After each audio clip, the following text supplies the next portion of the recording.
Joseph. Thank you for being part of the Created for You podcast. I'm very happy to be here. Can you introduce yourself in 2 sentences? In 2 sentences, yeah, I could try. So my name is Sade Joseph. I'm a music producer / writer, musician from East London, and yeah, that's it for the most part. And also workshop facilitator as well. Wow! Yeah. So just full round artist extraordinaire. But but we're just talking in this capacity of working in the music sphere and creating bespoke music for artists and creating bespoke sounds for theatre and other events. So would people say soundscaping? Is that what you do? Sound design. Sound design. Okay, great. Yeah. Great. So we always do these fireside chats, trying to get deeper into the person, because we believe like people buy from people, people know people. So what advice would you give to your 10-year-old self?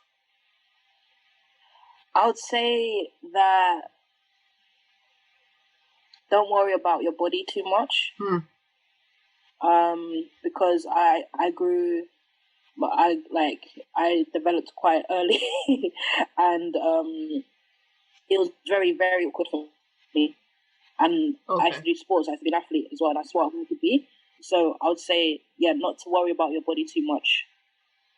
Don't make that a focus. Like, just focus on getting through and into. You mean getting through your teenage years? Is that getting through adolescence? Yeah, don't worry about your body. Just focus on just getting through.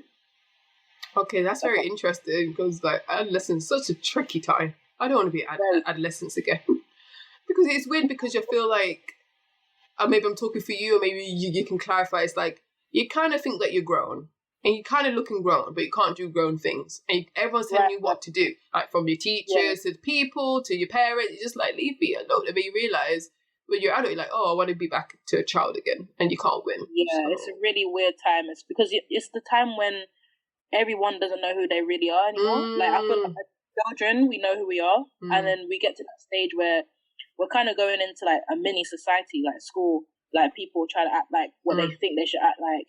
You know what I mean? So you're just going through that whole process for a good 5 or 6, 7 years or whatnot. So it's really hard to like get a grasp on who you are.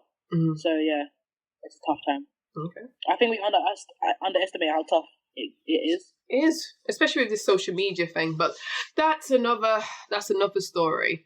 So we heard advice you give to your 10-year-old self. So now you're still kind of in adolescence. I think adolescence finishes when you're 18, 21-ish, whatever country you come from. So what advice would you give to your 18-year-old self? I would say that I got it. I would say don't chase happiness, because happiness is always going to be there. Because, happiness for me is the moments that you create around other people as well, and I would say chase contentment, because contentment is like, will always be there. It's something that you own. It's not attached to something else outside of you. And contentment is like being able to be okay regardless of what's going on. So I'd say like chase that. Like, I think happiness is like, it's not the ideal thing to chase, like how we grow up and are told, like, make sure you're happy and make sure you're this. And it was always attached to other things, but contentment is like something that's inside of you that you own, that no one can take away from you regardless. So, yeah. I just feel like I was going through like a nice TED talk, and I just need you to expand a little bit on that, because I'm just like, I'm trying to work out, oh my God, what have I been doing all my life? So could you just like give more clarity about this contentment and happiness? Because when you said it, it just sounded so right, but I'm not sure if I really I'm on the same page, because I'm just like, okay, cool.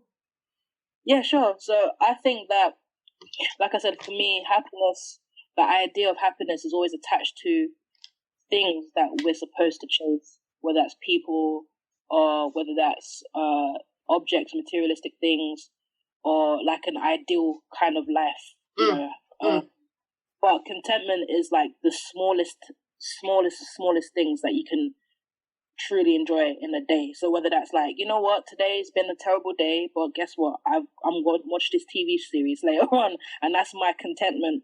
and really like owning that and like saying that this is for me. It's not just seeing it as, oh, I'm just watching TV. It's like, I needed this moment today because everything else has been so bad. So those little moments of contentment, whether that's like you hear somebody laugh or a child smile, like, and I feel like contentment becomes a task, like tasks to do, like how can I feel okay today regardless of what's happening? Because I think it's so easy to summarize your whole day when something bad happens or something difficult happens. So to like, my thing is, for me, like, I make it more of a mission to be like, you know what, regardless of what's happening, like the worst of the worst, and for me, like over the past year, like the worst of the worst has happened, and I'm like, but guess what, I had this moment on the phone with my friend and we laughed for 3 hours, and that kept me a bit more sane than it would if I didn't have that. So that's why I say, like, contentment for me is like, it's more important. Happiness is still important, don't get me wrong, happiness is still important, but I don't think it's the only thing that is important, because it can be taken away. Okay, I hear you. Yeah. So contentment is important. So it's like sprinkling these moments and like self-care to make sure that you're okay to get through this challenging, sometimes, especially in these times, thing called life. Okay, I hear you. Yeah. What are you most curious about now? I'm curious about a lot of stuff. I'm a child inside still, so I'm sure you're your parents' child, so yeah, forever. Yeah. Musically, I'm curious about the new sounds that are happening right now, because I feel like there's two things happening in music for me on a big level. There's a resurgence of everything that's happened in the past 20, 30 years. Could you expand on that? Because I'm not really into music when I was in my younger days. Like, okay, so basically, like, you're a fan of 90s R&B, right? Yeah.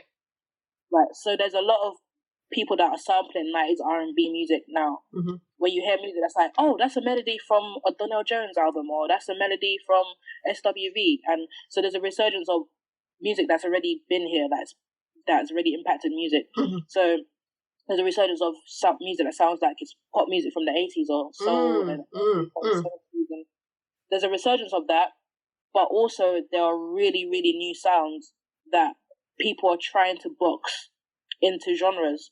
But I feel like genres of music is kind of, I feel like is breaking down more, because the system is like so old, and people are making so many different types of music now. It's like you can't just call that R&B soul or R&B electronic, because there's so much within the music. So I'm curious of how much access I have to the millions of artists that are out there now.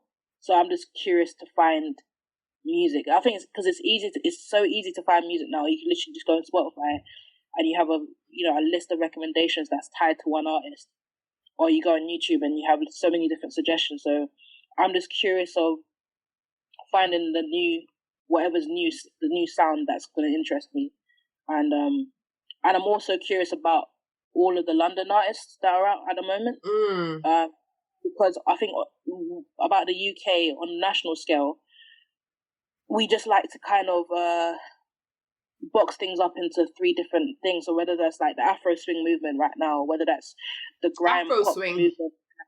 Yeah, Afro swing is like all of the Afro beats inspired music that's happening in the UK right now. Where I'm just like, it's good. Like, there's some good stuff happening, but I feel like as a country, as a nation, we kind of just pinpoint certain sounds like nothing else is happening. So you said that people are trying to box like different types of music, and you think like things are not going on. So what do you mean like that? Like, we don't have our British music anymore? Have we lost the identity? Everything's been all globalized, or? Yeah, I think that's what it is. I think we've always been a hub of like creatives that have been influenced by all kinds of music all over the globe because of how our country is, right? Mm-hmm. So the Afro swing movement is always going to be relevant because of how many people are British African in the country, and British Caribbean in the country as well. So that movement is always going to be big. But I think what we do as a nation is that we just kind of we only lean towards those genres. We don't really take notice of everything else that's happening in the country. Mm. Whereas I think America, there's more diversity in. You always say that, okay, this type of music is the biggest type of music in America, whatever. But there's so much more diversity in what they show and how they praise. But in this country, we don't really do that as much. So I'm curious about all of the artists that I know from London. So I have a big ecosystem of people that I know that are doing really, really cool and doing innovative stuff. So I'm just curious to see how they're going to grow and how they're going to put out their material and how they're going to capture that, because it's hard, like I said, in this country, it's hard to promote yourself and promote your sound when it's not the sound that is popping at the moment. Okay, so pop means whatever is popular, what people get, or the popular contest. That's what pop is, a popular contest. Whatever the masses like in a commercial way. If it doesn't sound like it, people are like, what's that? So people have to be gently introduced into it, especially in this country. Okay, I hear you. So in this podcast, we're trying to get into the nitty-gritty about how you create bespoke, special memories for your clients and for different people. So one strand of what you do, of a multifaceted, you polymath as an artist, but talk about music. You are a music producer, and I don't meet many female music producers who create dope stuff. So can you tell me, how do you get into being a music producer and produce for other artists? So in school, we had to learn music production, part of our GCSEs.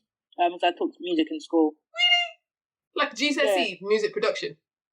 No, so I did GCSE music, but music production was one of the, like, we had to do it for one of our exams and stuff. So I literally learned how to use Logic, Pro 9, and I enjoyed it. I really enjoyed it. And then I went to music college. But I went to music college as a performing musician. So performing musician is just somebody that does loads of gigs and learns songs to gig with different artists and stuff like that. So I did that, but we had other modules as well. So, but because I had access to Apple Mac computers at college, I would just make beats all the time. And so I had a friend, me and my friend would just make beats all the time, every day we'd just make beats. And that's literally how I got into producing. So we did stuff just for fun. I worked with some other people just for fun. And then over time, it was I just got better and better. I just practiced and practiced more. And I just got to a point where I started to, in the beginning, I was mimicking other producers that I loved. That's how you start, right?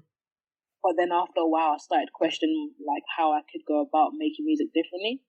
And so, yeah, literally just being around different artists and different songwriters and stuff, and just being, community is important when it comes to producing for people, because you could, one person say, you know what, Sade like did this beat for me, and they're like, oh, I really like that beat, who did that?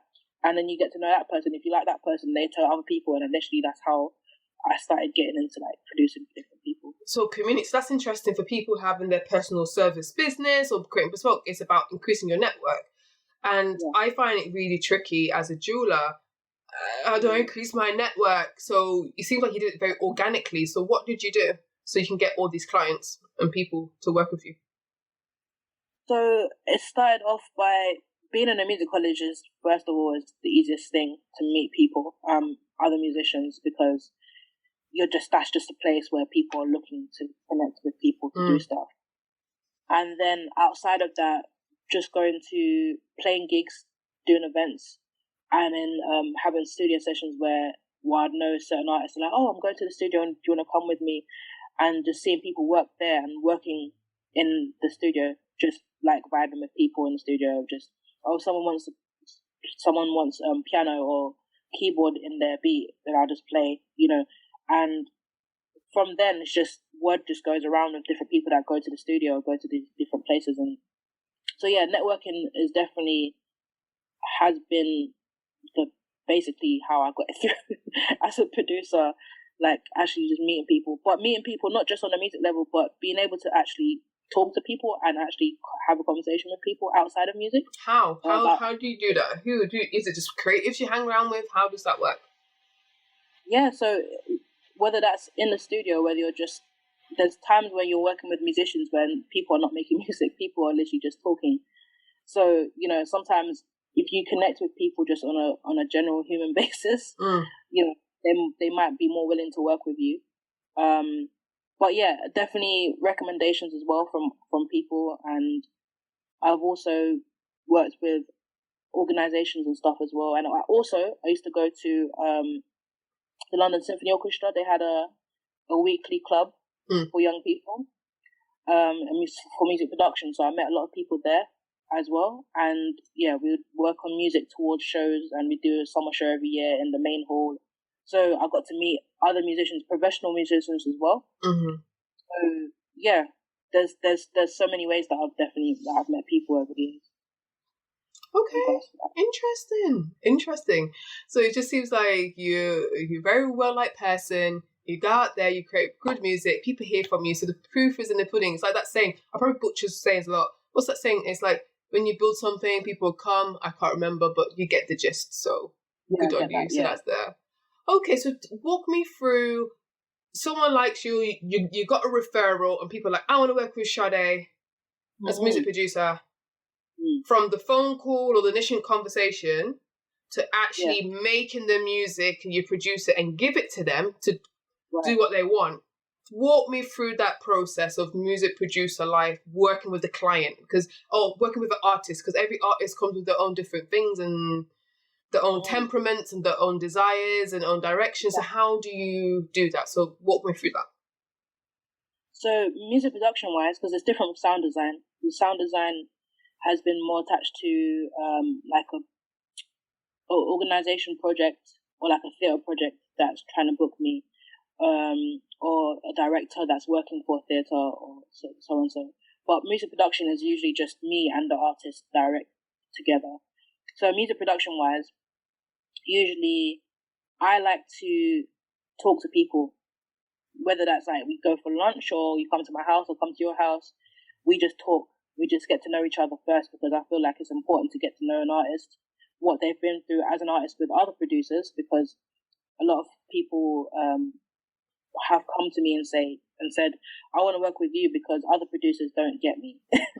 Because they try and impose their ideas and what they think they should be doing, as opposed to trying to build with them because they don't want to. Because some producers are limited in what they can produce, whether that's like maybe they're a producer that specializes in R&B and hip hop. They don't know how to use influences that are like indie influences or rock influences, etc. So they try and impose what they want out of the artist, and the artist doesn't feel, they feel restricted. So what I do is I just like to have a conversation with them, talk to them, get to know them, and then use that kind of energy to just vibe first. I give artists time to explore, and I always push them to explore and to use whatever influences they want to use. And so yeah, I feel like as a writer, for me, I always go into making music as a musician, one, but also what do they want out of what their songs or what their music? What do they want out of it? What do they want to feel? How to execute their experience in the song. And yeah, so I try and have all of these aspects in place, and I always say to an artist, it's important to try, because you're not going to get it within the first session sometimes, and so yeah, for me it's important to have a connection, for us to vibe, for us to have an understanding, and just give them a chance to feel like it's a safe space. So yeah. So how long does it take? Because bear in mind, as a lame person, like sometimes I hear when someone record one song, like a 3-minute, 4-minute song, it can take days. I don't understand that process. In my head, I thought you have the music or you have your lyrics, and then you just sing it, and the singer, if they're a good singer, they should get it on point and sing the pitch and that. So could you break it down for me of a normal, I don't know what normal means, but a normal 4-minute, 3-minute song for the radio? I'm just making it up, but what is the creative process? I know it varies from art to artist, but could you walk me through it? Okay, I'll give you an example. So a singer might have a song that they have in mind already. Like, this is a song that I've written, and then I would interrogate that and say, okay, if we're looking to go into this production wise, we have to think about, like I said, the experience. So it's not just the song anymore. The song might be good already, but we have to think about, okay, let me try all these different sounds that might boost this song to where it needs to be. So whether that's me going away and creating some ideas, going back to them and saying, what do you think about this? So just going back and forth with that, having the track. So maybe you might have like a rough skeleton of the track. Because my thing is, like, as a producer, the beat is never finished until the vocals are recorded and everything around it is finished. Okay. The beat, I always go with a skeleton or something rough. So we're going with the rough skeleton of the beat, and then we'd have the recording session, whether that, however long that takes, maybe maybe have one session, maybe like 3 hours, for instance, and we would record, just basically just what the song is already, but then we'll try different ways of, because the recording session is different from doing anything live, because with live you can do whatever you want, you can just do it and it's over. But recording, you're really trying to capture the emotional experience of what they're singing about. So we'd experiment in the studio and maybe do that for a session. So you'd have, by the end of the session, we'd have the first draft of the song. So we'd come back and then I'd work on further production, see how else we can elevate it, come back with vocal ideas, go back to the studio, record those vocal ideas, etc., etc. So say that the song is done within 3 sessions, for example. Then we'd have to mix the song down, and that mixing would probably take maybe a month. Let's just say, example, a month, maybe if you, depending on it, like for me. Sorry, I'm a bit impatient. I'm like, I want it now. So it could take a while. So all these people, like, it takes a while. I thought because on my little Instagram life, when I see, like, I'm making up, like, rappers, they just go into the thing, they do the spit, beat, and then it's out. No? It's not like that? See, that depends on the kind of music. It depends on your musical intention, right? So, like, you can do that. You can go into the studio and just do stuff and then record it, and because you're probably going to have somebody that's going to mix it down for you, and then also... Mix down, sorry, so I don't understand. What do you mean? Mixing down is basically, you have, when you record a song, you're just going to have it, it's going to be the vocals and the volume and everything of everything's going to be all over the place. So a mix engineer is somebody that just makes sure that the sounds are, that it sounds correct, and it's not anything's too loud or too quiet or too soft, too hard, things like that. So the mix engineer will mix the song down. With rappers that do that, there are techniques that engineers have to mix songs down in a short amount of time, because they go by a certain strategy for them to mix it, and that can get it done very quickly. So usually those kind of rappers they'll rap whatever, they do whatever, the engineer will mix it down quickly, maybe within an hour or 2 hours, a day or whatnot. They will get the song back, they can put it up for distribution, which might take a week or a few days depending on the kind of distribution they have, and then they can put the song out. But for me, as a producer, I'm very involved in the mix engineer side as well. I'm not a mix engineer at the moment, but I work very closely with the engineer. So what's the difference between you as a music producer and an engineer? So as a producer, I'm the person that creates the music, and the engineer is the person that just basically makes sure the levels of the music is correct in terms of mixing. They have anything to do with creating. Yeah, and sometimes people are both. Some people are producer engineers, so they do both. But yeah, so I work with the engineer to make sure that whatever song and track or project I'm working on, that I'm happy with all of the mixes. Because if I'm not happy with it, we're going to keep doing this until I'm happy with it. So that's why I take longer. It sounds like a iterative process. You just keep on going until it's right. So who says it's right? You or the client? When do you know it's right for this music? Which could take days, it could take an hour, it could take whatever time, but how do you know when it's right? So for me, it depends on the relationship I have with the artist. So if me and the artist are working together and we're like, okay, well, even though it's your project, you trust me and you trust me on making these decisions, then it's going to take a while, because we're going to go back and forth until we're both happy. But if it's an artist that's like, they want me to come on board and to help with their ideas. If they're happy with it, then I'll tell them my opinion. But if they don't agree with my opinion and whatnot, I'm like, okay, cool, do your thing, because I know at the end of the day, it's something that I'm coming on board to do, as opposed to like I'm sitting there with you and creating this from scratch, and we're gonna build this together. So yeah, it depends on the relationship with the artist. Sometimes I'll sit with an artist and they say to me, Shadi, I want to work with you on an EP, or I want to work on this song with you, and they're looking for my guidance. Whereas other people are just like, I just want you to come on board and to produce this with me and to do this. And then they just take it wherever they want to take it. So you tailor the experience to what the client wants, and you negotiate that first, so you know where you're going. Okay, yeah. I hear you. Okay, so we looked at music producer life, and also, is there any like misconceptions of I shouldn't always say female, but is there any misconceptions about a music producer or a female music producer? I don't know music producing life. Anything you'd like to share? Yes, definitely. I'm all for women music producers, and I don't mind being called that at all, because it's important. The misconceptions, yeah, I mean,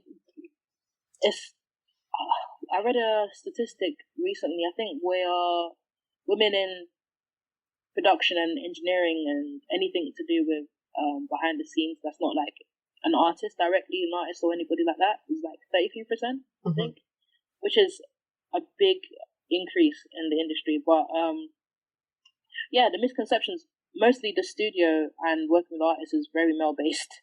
And as a producer, because as an artist is a different experience. Sometimes with women artists, they have an experience where they're just being told what to do and they just go along with it, or they're being sexualized. So I've worked with women artists that are like, I don't want to work with these men because every time I go to the studio, somebody's trying to come on to me and I just want to have a studio session. So yeah, like literally every producer that they've worked with has tried something on them because of, right. So luckily as a producer, I haven't had that experience, but what I've had is that when I know what I'm talking about, some of the male producers or male engineers feel undermined, and they feel like they feel their ego gets in a way where they feel like, because they know that I know more than them, or I know that I know what I'm talking about, they feel threatened. So I've definitely had misconceptions where I've been in a studio session, people look at me like, what do you know? You're just here.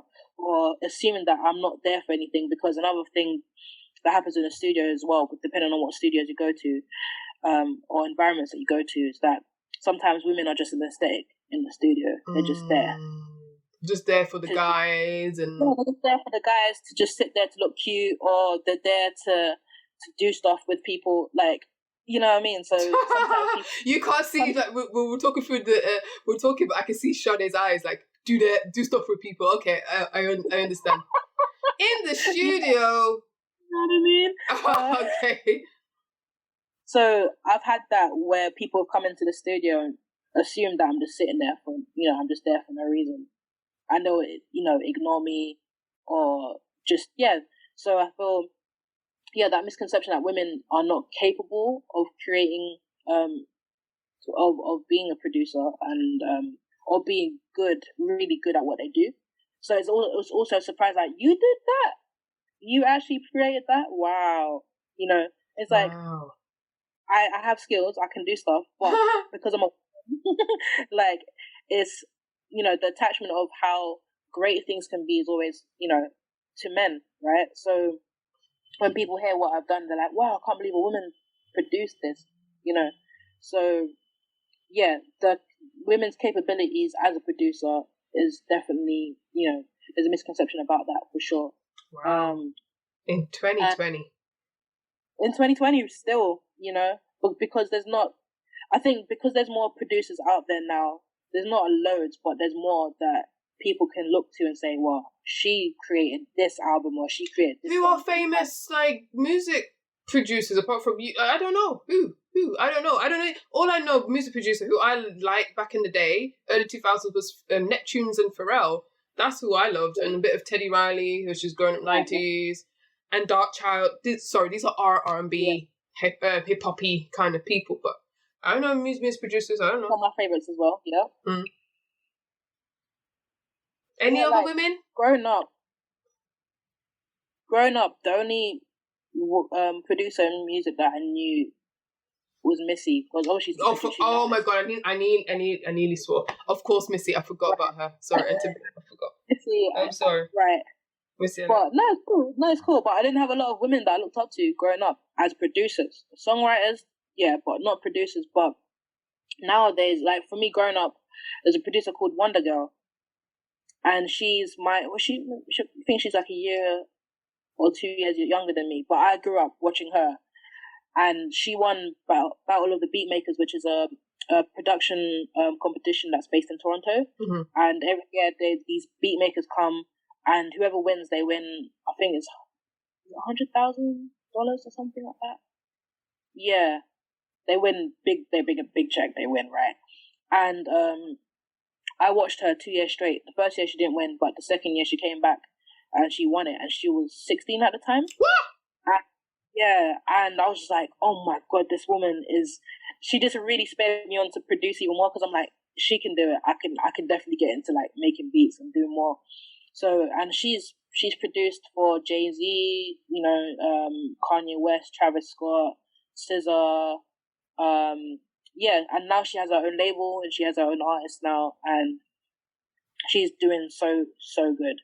So, but another producer that I really love, her name's Emma V, but she's an artist. So when I first got into her, she's English as well. She's from North London, I think. Yeah, and I first got into her. She was just a producer, but she made that transition into artist. Now she's one of the biggest artists, like from London. Now she's doing really well. So yeah, she's another inspiration for me as well. So yeah. Okay, I hear you. Okay, so we're transitioning from music producer life, going to sound designer. How did you get into sound design for theatres and other productions? Because you're not just doing it for one person, you're thinking about your client who's a director, whoever, and then you're thinking about the audience as well. So walk me through that process. No. It's actually two different things. Let me go back.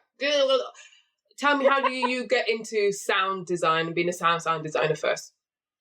So, a couple years back, Tristan, who you know, one of the best directors I know, his play Sweet Like Chocolate Boy was coming back, and he needed a sound designer, and he approached me and he said, I want you to do sound design. At the time I had no idea what that meant. I was just like, okay. Okay. Right, so I was like, okay, cool. So literally from him, and just being friends with him, Manuel, and who he's known, they've been working together, and Janice as well. So really just mutual friends that have like led me to him basically, and he saw some of my music online and was like, oh, I think you can do this. And because it was more music based as well, so it was like because it was talking about, the play was exploring like 90s garage music and grime and stuff like that, so I feel like he wanted a producer to come on to do sound design as well. So yeah, that's literally how I started, and from there, other friends that were producing plays or writing plays would come to do sound design from there. And yeah, it's literally been friends that have got me onto these projects. And I did production with Young Vic last year because the movement director on Sweet Like Chocolate brought me onto that project and recommended me for that project. And at first they weren't going to give me the job because I didn't have the experience that they wanted, and I didn't have the equipment that they needed. But just off of the conversation, they really liked who I was, and they liked my passion, and they said that they believe that I can bring what I can bring to this role. So yeah, luckily it's been through the power of friendship and networking. That's how it's called. So important. It's so important. And also when you're friends with people that are good at what they do, other people will trust them. So if they say, okay, I want to bring you into a project, other people won't like kind of deny or kind of be the power of the referral. So you can't F it up. Yes. Yeah. So that's how I got into it. Yeah. Okay. So you got that. So what is the process of being a sound designer? So when I go to a theatre, yeah, I just feel like it's just music, isn't it? So could you? I'm sure there's more than that. So tell me. Yeah. So the sound design is it's creating the sound of whatever the world of the play is. Mm-hmm. You have to your audience has to come in and believe that they're in that place. Mm-hmm, mm-hmm. And that's what the sound design is really about. It's really creating that world. And for me, what I have to do to that is I have to break down the text. So I have to be in rehearsals to see how the director's notes and what they're giving to the actors, what they want out of how the actors are saying certain things, and and what the character, and understanding the character's journey. Mm-hmm. All of these things are important, and then from there, I would usually just spend a bunch of time. I go to every rehearsal. I don't know any of the sound designers that go to all the rehearsals, but it's important for me. Yeah, I go to auditions. I go to the rehearsal. Yeah, you're thorough. You're thorough. Yeah. Yeah, I go to all of that just so I can really get into the texture of the play. And then from then on, it's just taking it scene by scene and just imagining. I try and imagine what the characters like, the life of the character. So even though I know it's a play, I just try and imagine like, okay, it says in the scene that the character's walking home. You know, and I'm like, okay, what does that sound like? If in this place, what does that? So I try and get into the character's head, and yeah, so I do a lot of work on text and understanding the actual play before I even incorporate sound ideas. And yeah, it's usually a process of creating sound ideas, bringing it to the director, saying, what do you think about this? What else do you want? And also having conversations with the director. I work well with describing, like I said, textures. So it's like, okay, I want this scene to feel like it's a walk in a park at 9 p.m. and there's breeze. And like I work well with that kind of description. Because then I can get into the feeling of how it should feel, as opposed to just creating sound. Because my thing is that you have to believe that sound has to make you believe that you're somewhere. So, yeah.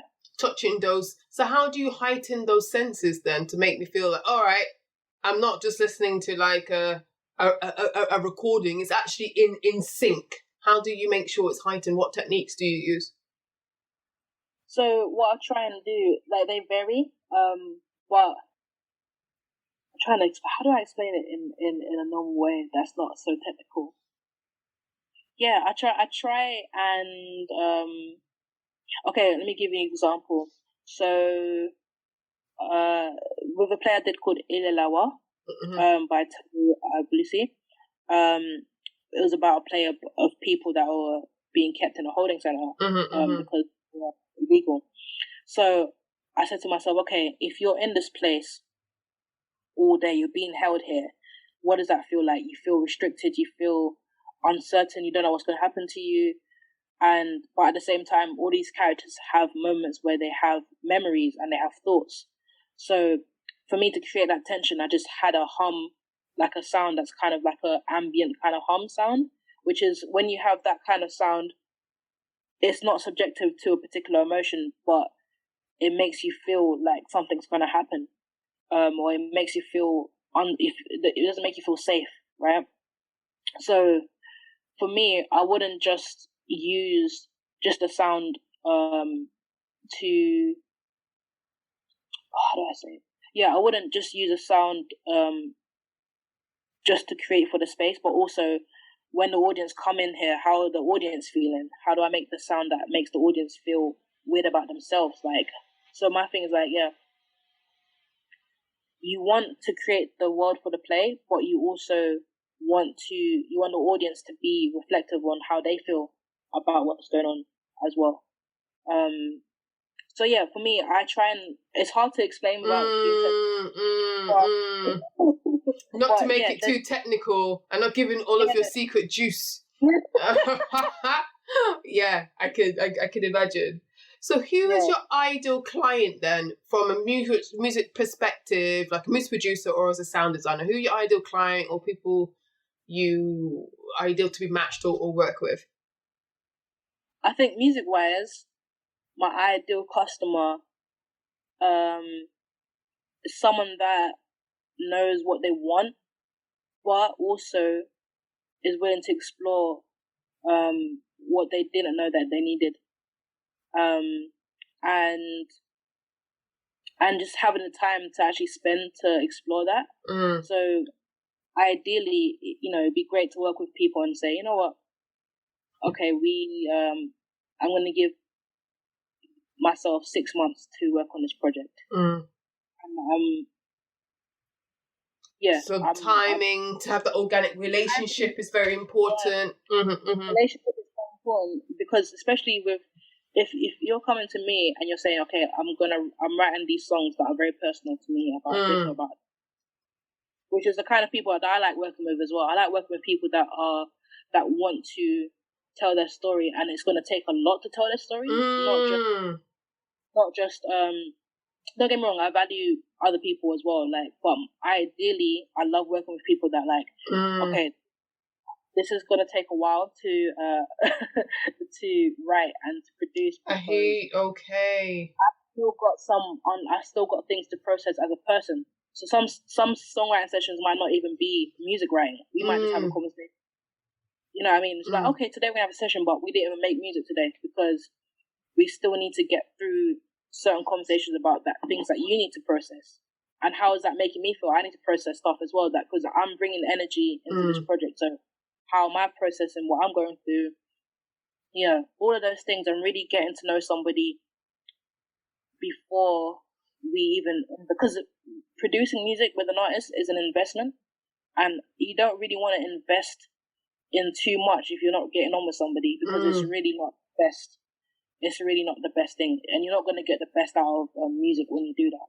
Because my thing is, the people that I love and I listen to that have impacted me, and when I watch the behind the scenes of the makings of the albums or the projects, and they talk about, you can tell that they're friends, so that there was a friendship there, or that there was some type of kinship there for them to work. And when you go and listen to the album, you can hear it. You can hear that the musicians came together, and you can hear that the artist worked closely with like everything is in sync. And for me, that's where the best music is made, is when people are on the same page. Because if you're not on the same page with people, the music can be good, but it's not going to be effective for me. So that's important for me. Okay. So as we're coming to the end of this lovely podcast, is you to give me some information of music producer life, because I'm not even in that sphere, which I hope to be one day. You talk about how the client or the artists you work with, how you make sure the relationship, the process, you can explore, make it a journey, so you can bring the best. So time is a factor if it's allowed, and having that rapport with someone, that relationship is important as well. And you talk about people who you want to work with. So just to round off, just a few more questions, like, how do you make that experience when you work with an artist very memorable, so people remember this? Yeah, that's a good. When I read that, I was like, that's a good. See, question. I tried to prepare. I try. It's not just preparing; it's like being cautious of what the best thing you can get out of people's experience, and knowing those are the kind of questions that actually get into the intricacies of what people do. Because I think it's easy to just ask people, what kind of stuff do you produce? And it's like, that's not going to really get to the the heart of what you want to know. So for me, most memorable experience, I think going back to, like I said, like I do similar as well, where when I'm meeting somebody, I like to have questions that I want to ask them. And just having those memorable conversations. I think conversations are a huge thing when I talk to artists. Like, so I remember we had a conversation about that one thing, and then we created a song after, we created a song idea after. So I think the conversations that lead to music making is very memorable. Also, when if the sessions happen at my house, I make sure I cook for people. What? And I make sure they're I'm well going to pretend to be an artist now to come now. I make sure I make them some food. Or can you make veggie food? Veggie food, because I'm veggie. I've got veggie. I can make veggie food. What about mac and cheese? Mac and cheese, mac and cheese. Okay. I love a good stir fry, vegetable stir fry. I love vegetables. You're not that far from me now. Now I've got a good excuse to come. I'm like, why are you here? Oh. Of course. Don't care about this coronavirus. I'm here for my food. So I try and just make sure that they're as comfortable as possible. And for me, the little things make the most memorable experiences. Having a back in other places. So if we are working on stuff together, knowing that we're going to go to the studio eventually, and just make sure that they know that I've got their back through the whole session, because sometimes you're going to be working with strangers, and maybe the person that's engineering is a stranger, so you want them to feel supported, so it's the little things that make the memorable experience. I think for me, just knowing that they are important, and that their ideas matter, and that they can feel safe to speak about what they want or what they think, because, like I said, some artists are just used to going into a space and people telling them what to do. And so, for me, those are the things that, just knowing that I'm there for them. Yes. Is important. Okay. Yeah. So just before we wrap up, thank you for coming. I just want to check, how do people get to know you? How did they find you? Obviously going to put things in the show notes, but please say to our listeners. I'm mostly on Instagram, at shads_lonely. I'm also on Twitter at ShadeJoseph, and I've got some stuff on YouTube and SoundCloud and stuff like that. So just my name. So is it your work as an artist or is your work as a music producer? Which one? Both. Okay, cool. So people can have a feel about who you are. Do you just work in certain genres or cross genre? I don't know these days. So I haven't got some of the stuff that I'm working on at the moment and that I've been working on over the last couple of years isn't out at the moment. So the EP / album that I produced came out in October. So there's an artist named Shafiq, which is FHAF.IQ, and that album is hip hop, but it's alternative. So all of the songs on the album are different. They all there's a song on there that's I produced it based on a Nirvana song that inspired me, and there's the stuff on there that's more 90s hip hop, boom bap kind of stuff, and there's stuff in there that has dubstep influences. So it's a cross genre kind of album. So I try to be the producer that I am as a listener of music. I try and get my hands on anything I can, and because at the end of the day, it's really about what the song needs.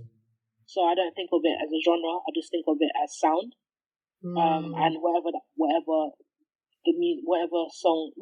music needs, as opposed to thinking of, this is an R&B song, or this is this song, or this is that song. I just think of those as elements as opposed to the song as a genre. That makes sense. Okay. Yeah.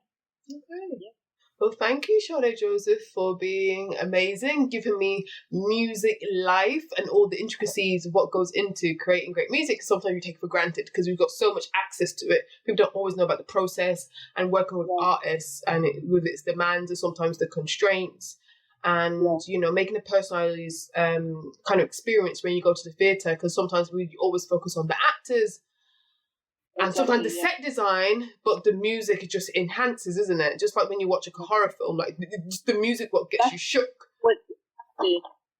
So yeah, so thank you very much for that. Exactly. And so go ahead. Sorry. Yeah.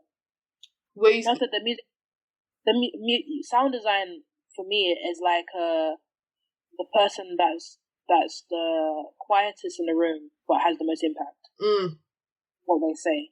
They're not the loudest. They're not the most extroverted person, or like somebody that's like people always pay attention to.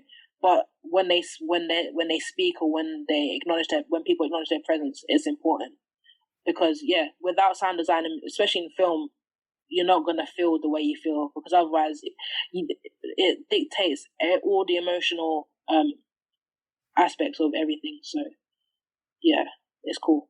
It's cool. Well, thank you again. Listen again to the Created For You podcast and put everything in the show notes. Listen to Sade and her amazing artistry. So thank you very much for that. All right. See you next time or listen to you next time.